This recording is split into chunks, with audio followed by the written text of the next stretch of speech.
ಕರ್ನಾಟಕವೇ ಸಂತೋಷ ಪಡೋ ಸುದ್ದಿ ಅಂತ ಒಂದು ಕೂತ್ಕೊಳ್ಳೋದು ಅದೇ ಆ ಹೆಣ್ಣು.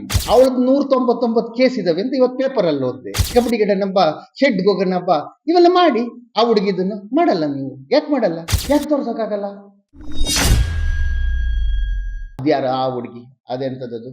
ಇದು ಕರ್ನಾಟಕವೇ ಸಂತೋಷ ಪಡೋ ಸುದ್ದಿ ಅಂತ ಒಂದು ಕೂತ್ಕೊಳ್ಳೋದು ಅದೇ ಆ ಹೆಣ್ಣು.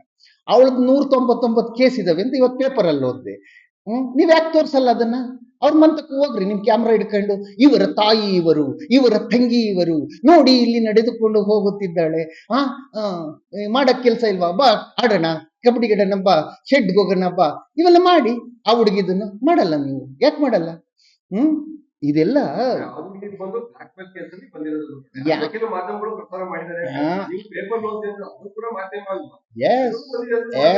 ಅಷ್ಟಕ್ಕೆ ಬಿಡ್ಬೇಡಿ, ಅಷ್ಟಕ್ಕೆ ಬಿಡ್ಬೇಡಿ. ಒಂದು ತಿಂಗಳು ಅವ್ರ ಮಂತಕ್ಕೆ ಹೋಗಿ, ಒಂದ್ ತಿಂಗಳು ಅಲ್ಲಿ ಕುತ್ಕೊಳ್ಳಿ. ಅವ್ರ ತಂಗಿ ಬಂದು ಯಾವ್ದು ನನ್ ಕೇಳ್ತಾ ಇಲ್ಲ, ನಾನ್ ಮಾಧ್ಯಮ ತಪ್ಪು ಅಂತ ಹೇಳ್ತಾ ಇಲ್ಲ, ನೀವು ಮಾಡ್ತಾ ಇರೋದು ತಪ್ಪು ಅಂತಲೂ ಹೇಳ್ತಾ ಇಲ್ಲ ಎಲ್ಲೂ.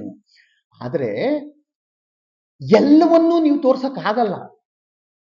ಯಾಕೆ ತೋರ್ಸಕ್ಕಾಗಲ್ಲ? ಅದ್ರಲ್ಲಿ ತಗೊಳಲ್ಲ ಅದು. ಹೌದು, ಅದನ್ನ ಅಷ್ಟು ಮಾಡ್ತಾ ಇದ್ದೀರಿ. ಹೌದಾ? ಅಷ್ಟೇ ಮಾಡ್ತಾ ಇರೋದು.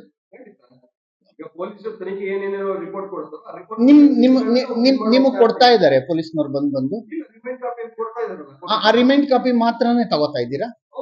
ಅದನ್ನ ಬಿಟ್ಟು ಒಂದೇ ಒಂದು ಅಕ್ಷರನೂ ಬೇರೆ ಇಲ್ಲ. ಅದನ್ನೇ ನಾನು ಕೇಳ್ತಾ ಇರೋದು. ನನಗೂ ಗೊತ್ತಿಲ್ಲ, ನಿಮ್ಗೂ ಗೊತ್ತಿಲ್ಲ, ಅಥವಾ ಇನ್ಯಾರಿಗೂ ಗೊತ್ತಿಲ್ಲ, ಅಲ್ಲಿ ಏನ್ ನಡೆದಿದೆ ಅಂತ ಗೊತ್ತಿಲ್ಲ. ಇನ್ನೂ ರಿಪೋರ್ಟ್ ಬರ್ಬೇಕು, ಅಥವಾ ಇನ್ನೂ ಅದು ಕೋರ್ಟ್ ಅಲ್ಲಿ ಆಗ್ಬೇಕು. ಇನ್ನೂ ಬೇಕಾದಷ್ಟು ಬೇಗಳಿದೆ.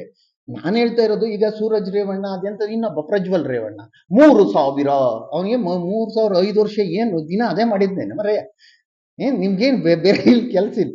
3,000 ಅದೇನು ಆ ವಾಯ್ಸು, ಇದು ಅದು ಈ ಸಂತೆನಲ್ಲಿ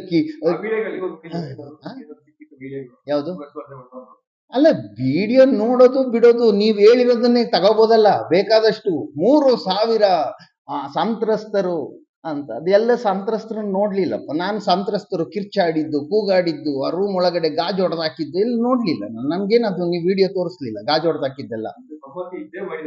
ಅದನ್ನ ನಿಮ್ ಕೋರ್ಟು ಅದೇ ಉತ್ತರ ಕೊಡುತ್ತೆ. ಅದನ್ನ ಮ್ಯೂಚುವಲ್ ಅಂತ ಏನೋ ಬರುತ್ತೆ ಅದ್ರೊಳಗಡೆ, ಅದೇ ಬರುತ್ತೆ ರಿಪೋರ್ಟ್. ಈಗ ನೀವ್ ಏನ್ ಹಾರಾಡಿದಿರಿ, ಏನ್ ತೋರಿಸಿದಿರಿ, ಅದೆಲ್ಲ ಮ್ಯೂಚುವಲ್ ಅಂತ ಬರುತ್ತೆ. ಆಯ್ತು, ಅದೆಲ್ಲ ಕೋರ್ಟ್ ತಗೊಳುತ್ತೆ ಅದನ್ನ. ನಿನಗ್ ಬಲ್ವಂತ ನೀನ್ ಮಾಡಿದ್ದು, ಅವ್ನ್ ಮಾಡಿದ್ದು. ನಮ್ಮಲ್ಲಿ ಹಳ್ಳಿ ಕಡೆಗಳಲ್ಲಿ ಈ ಗಣ ಹಾಕೋದು ಅಂತಾರೆ. ಈ ಕಡೆಯಿಂದನೂ ಗಣ, ಏನು ಮಾದೇವ ಅನ್ನೋ ಒಬ್ಬ ಎದುರುಗಡೆ ಕೂತಿದ್ದಾನೆ, ಅವನ ಕಡೆಯಿಂದ ನನ್ನ ಇಂಥ ಕೆಲಸ ಆಗ್ಬೇಕು ಅಂತ ನೋಡೋದು ಮಾದೇವನ್ನ. ಮಾದೇವ ಆ ಕಡೆಯಿಂದ ಒಂದು ಗಾಣ ಹಾಕ್ತಾನೆ, ಏನಂತ, ಇವನ ಹತ್ರ ಇಷ್ಟಿಷ್ಟು ವಸೂಲಿ ಮಾಡ್ಬೇಕು ಅಂತ.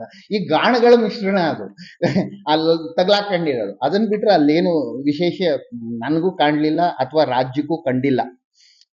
ಅದೊಂದು ನಿಮ್ಮ ಏನು ರಾಜಕೀಯದ ಒಂದು ಆಟಗಳು, ಪ್ಲೇ ಅದೇನೋ ಹೇಳ್ತಿರಲ್ಲ ನೀವು ನಿಮ್ಮ ಭಾಷೆಗಳಲ್ಲಿ, ಅದಷ್ಟೇ. ಅದನ್ನ ಬಿಟ್ಟು ಇದಿಷ್ಟೇ ಓಡ್ತಾ ಇದೆ ದಿನವಿಡೀ. ಅದನ್ನೇ ಓಡಿಸ್ಕೊಂಡು ನೀವು ಇಲ್ಲಿಗೆ ತಗೊಂಬಂದು ಇವತ್ತನ್ನೆಲ್ಲ ಇಟ್ಕೊಂಡು ನಾವು ಹಿಂಗ್ ಮಾತಾಡ್ತಾ